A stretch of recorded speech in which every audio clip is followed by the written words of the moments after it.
a tutti amici del laboratorio artistico, io sono Carla e oggi facciamo le scritte in prospettiva. Io scriverò il mio nome, ma voi potete fare anche altre scritte.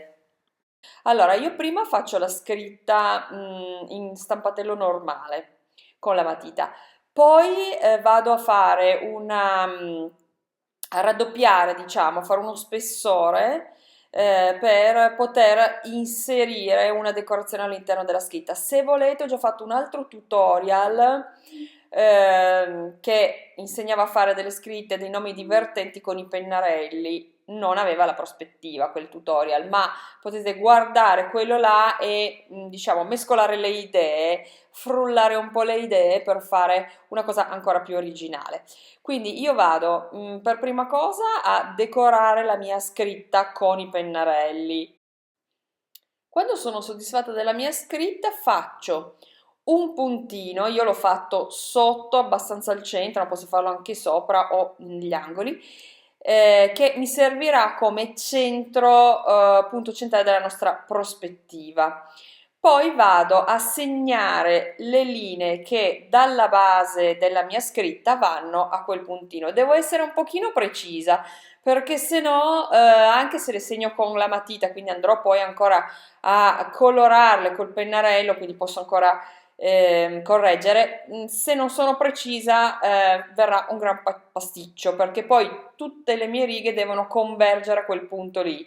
Quindi devo cercare di mantenere, diciamo, una cosa un po' pulita, precisa.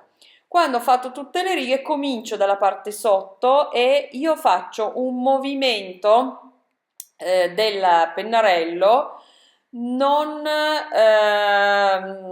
fino alla fine. Faccio in modo da, come dire, sollevare il pennarello leggermente prima di arrivare al fondo, per dare un effetto come se proprio la scritta mi venisse incontro, ecco, non riempio tutto.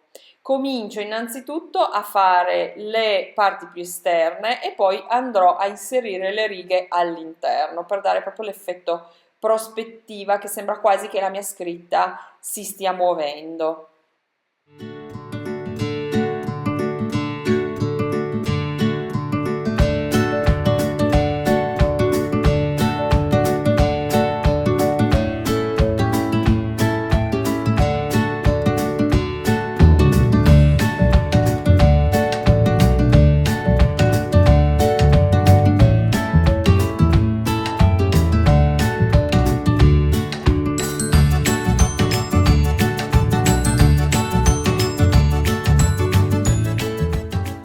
Bene, spero che vi siate divertiti a fare arte con me. Se volete altre idee, www.scuolearte.it oppure il laboratorio artistico, pagina Facebook e canale YouTube. Ciao a tutti da Carla e buona arte a tutti!